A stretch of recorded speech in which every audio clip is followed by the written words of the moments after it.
Hello guys, আসসালামু আলাইকুম। আশা করি নিয়ে সবাই ভালো আছেন। আমি আলহামদুলিল্লাহ নগর দোয়া বালায় আছি। এতে আজকে ঘুরবার যেতেছি গুয়াহাটির বড়াগাঁও সি ওল্ড কার্নিভেলও, যেখানে নাকি বহুত ধরনের ছোটো বড় মাছ দেখবার পাইবেন।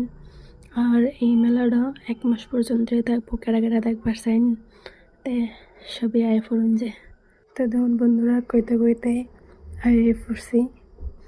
তে চলুন ভিতরে গিয়া দেখি কিরম কিরম ধরনের মাছ আছে না আছে। তো সবই একলগেই দেখতে তাই নারাও দেখতে তখন ফার্স্ট থেকে লাস্ট পর্যন্ত।